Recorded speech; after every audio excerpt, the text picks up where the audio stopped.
Hello,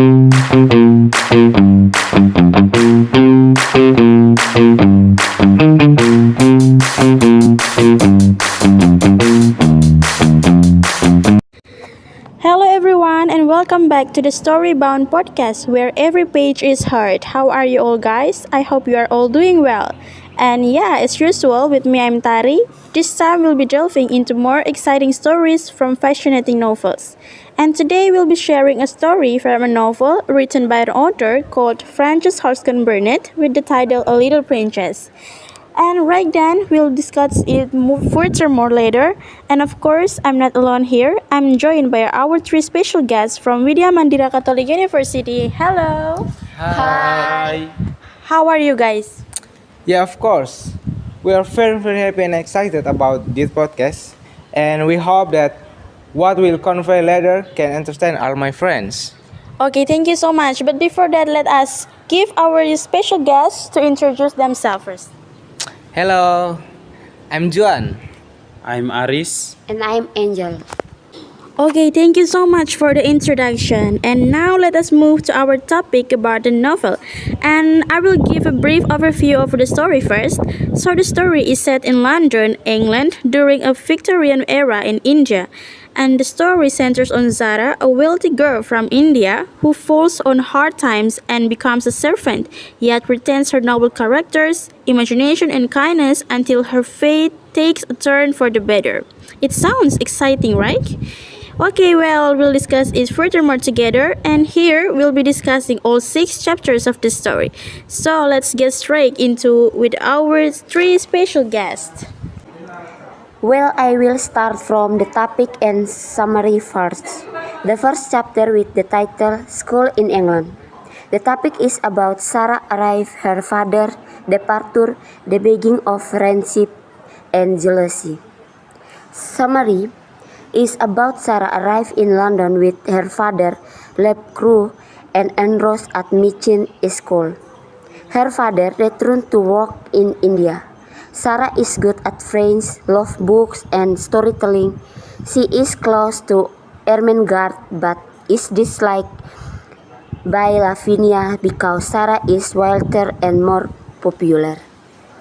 The second chapter with the title The Diamond Mine. The topic is about news of new wealth and 11th birthday, a turn of Mr. Fortune. Summary is about Ralph write about diamond mine in India. Everyone is enforced except Lavinia. Sarah best friends birthday. Sarah befriends Becky, a man who is always tired and hungry. On Sarah's birthday, her soul sister arrives. Her father has died of a fever. His friend has run and we all the mine, and the mine contains no diamonds.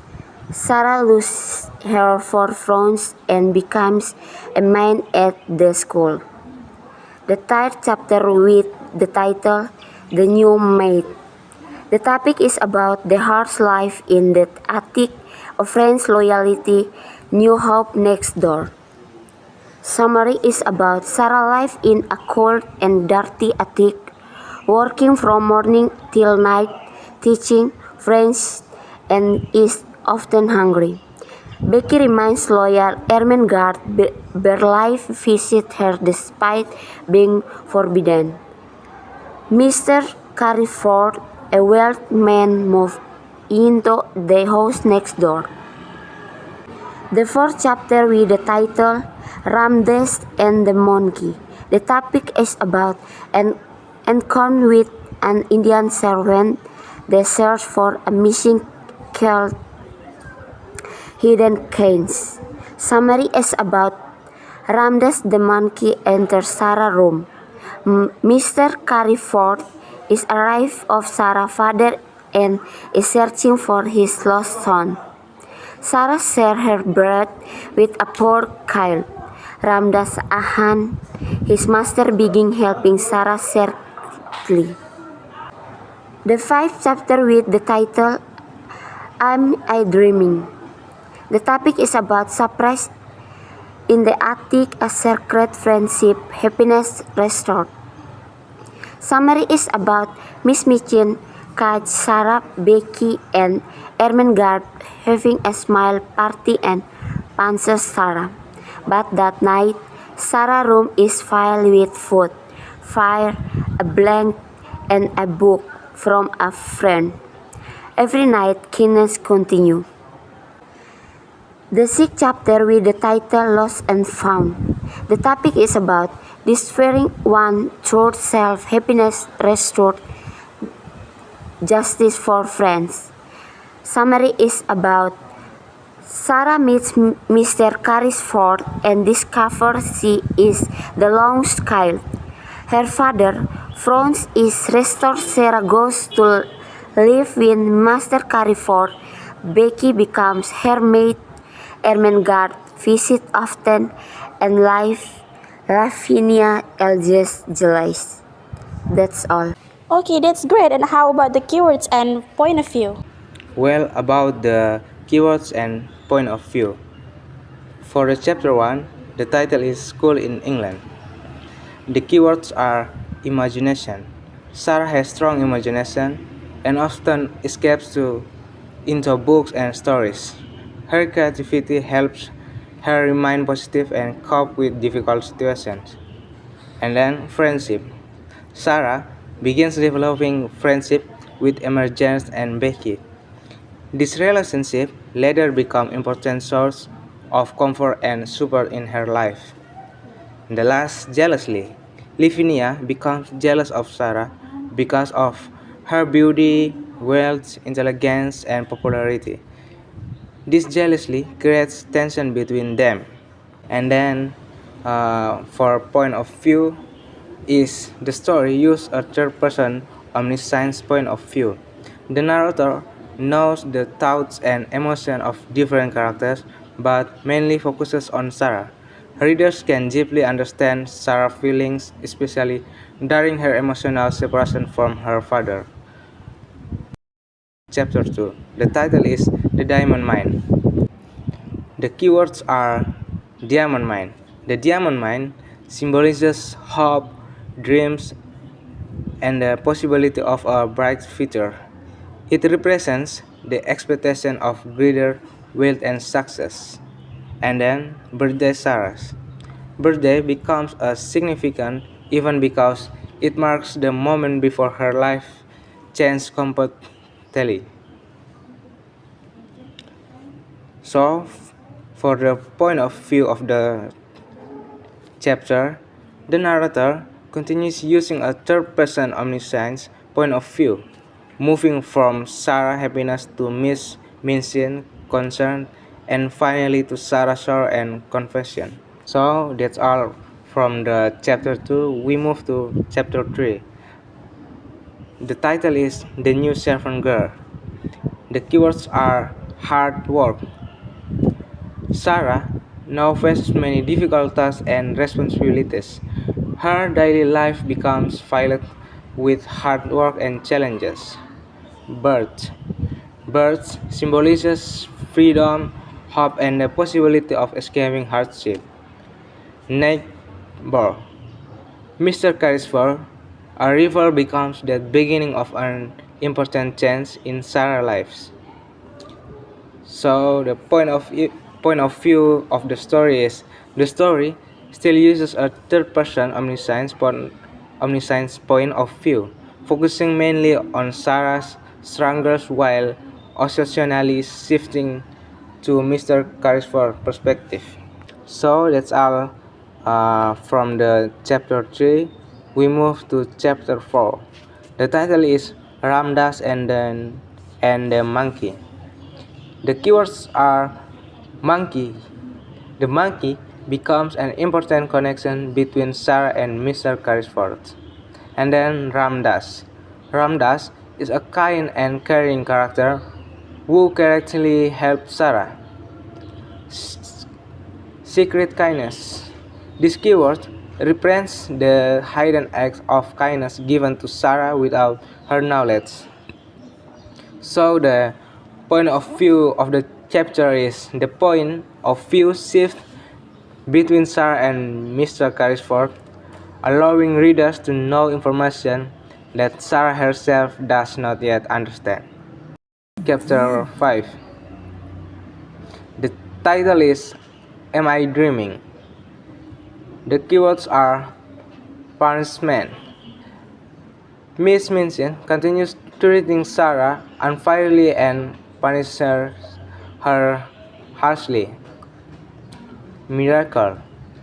The sudden improvements in Sarah's attic room seem like a miracle and bring joy into her difficult life. So, for the point of view of the story is the story remains in a third-person omniscience point of view, mainly showing Sarah's pride, confusion, and wonder. Okay, maybe that's all from the chapter 5. We move to the last chapter. The title is Lost and Found. The keywords are reconnection.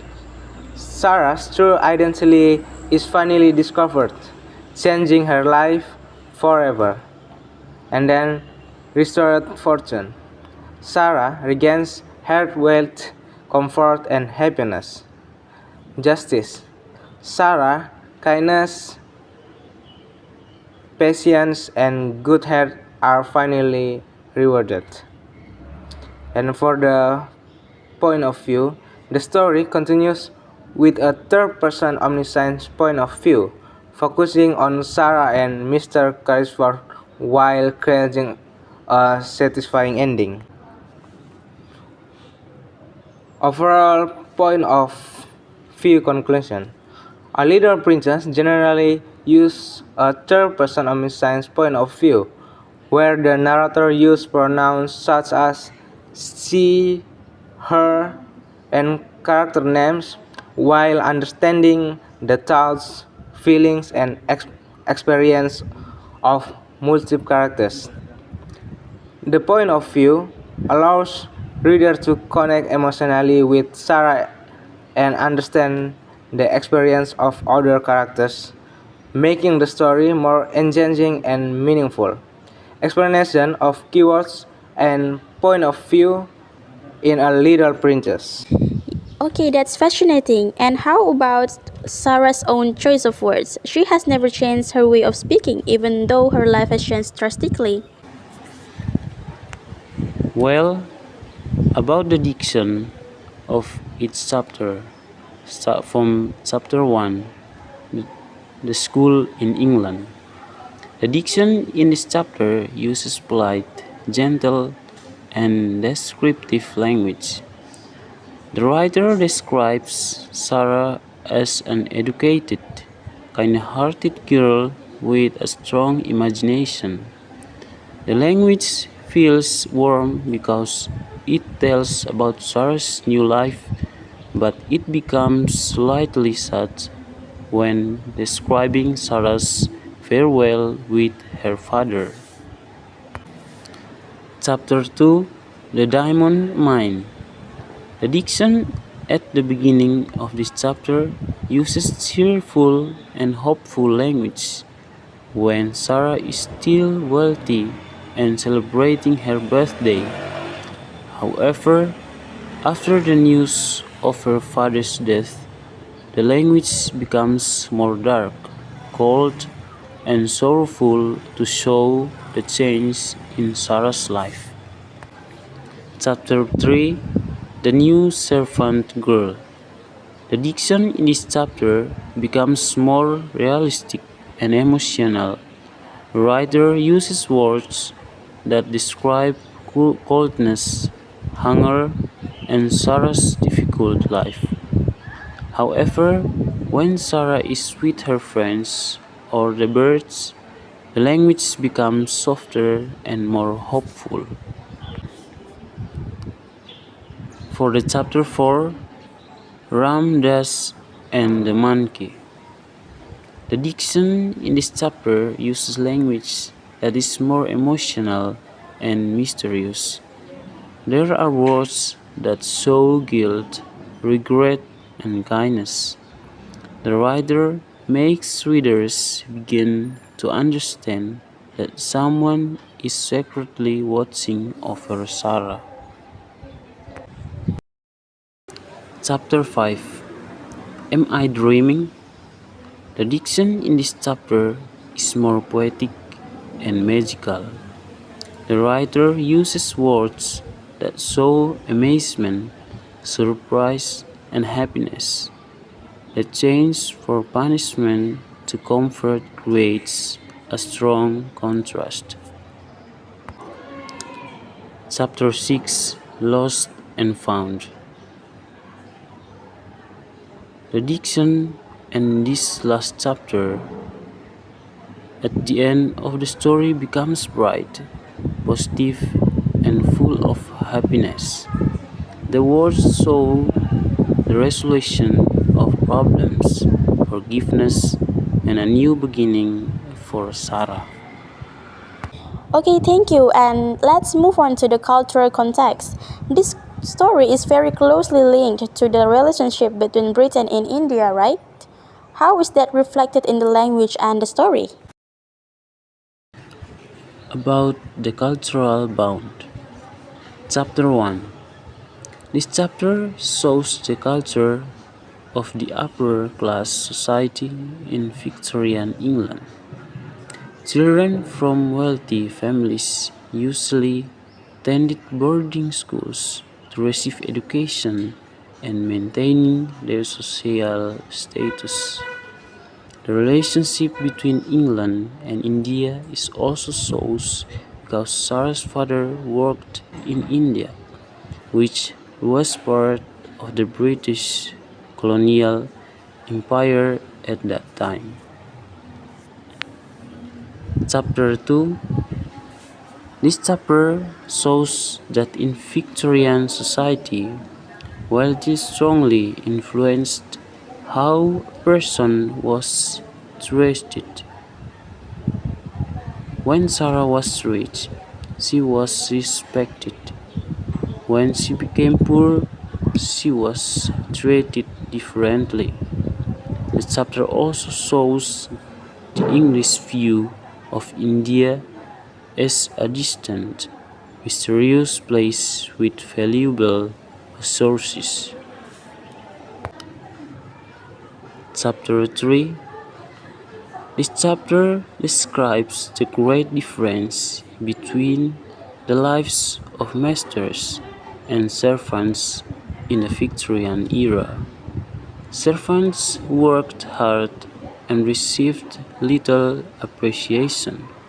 However, Sarah and Becky's friendship shows that human relationships can go beyond social class differences. Chapter 4. This chapter shows the relationship between England and India through the character Ramdas. It reflects the colonial period when Indian people often worked as servants in England. It also shows the cultural value of helping others without expecting anything in return. Chapter 5. This chapter shows the culture of kindness and generosity. Giving help secretly is considered a noble action. The chapter also shows the importance of imagination for children when facing difficulties. Chapter 6. This chapter shows the value that kindness, patience, and character are more important than wealth. Sarah's relationship with Becky and Ermengarde shows that friendship can overcome social differences.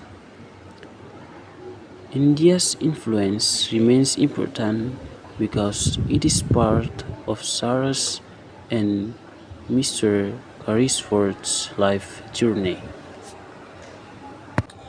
Well, we have now traced the entire journey of Sarah Crew's life. Yeah, from a little girl who was incredibly wealthy and loved by everyone to becoming a cold, hungry servant living in a cramped attic, and then rediscovering her true place in the world, one that is even more precious than before. And before we bring today's chat to a close, let's briefly summarize the key takeaways. Brother Aris, what is the most special thing about Sarah's character that has kept the story alive to this day? Well, in my view, the key lies in a phrase we often hear: stay true to yourself, whatever your circumstances. Sarah's character did not change when she lost her wealth. She remained polite, courageous, and imaginative. Her language, too, remained refined and elegant, even though she was regarded merely as a servant. Here, we can see an interesting sociolinguistic principle. Language and inner attitudes are more indicative of one's true identity than clothing or social status. Yeah, that's absolutely right, Brother Aris. And as an educator, what is the key message that we can convey to students or young listeners from this story, Juan? Okay, two important things for me are courage and kindness. Sarah was taught to behave like a princess, not because of a crown or a place, but because of the way she treated others, even Becky the maid, a street, a street child, or a lost monkey. She also teaches us that true friends like Ermengarde and Becky will remain by our side when the world turns its back on us. These values are highly relevant even in our lives here in Nusa Tenggara, where solidarity and compassion have always been the foundation of our society. Yeah, what a lovely conclusion. A Little Princess is not merely a tale of the ups and downs of fortune. It is a reminder that everyone, regardless of their station in life, can behave like a princess or prince with respect, humility, and nobility of spirit. Okay, thank you very much for Brother Aris, Juan, and Angel for sharing their valuable insights today. Thank you so much also for all of you, our loyal listeners, who join us every week as we turn the pages together. Don't forget, just like Sarah, keep a kind heart, stay brave, and let these beautiful stories continue to live on your minds and hearts. In the next episode, we'll return to explore another story that's just as fascinating. Until next time, and happy reading.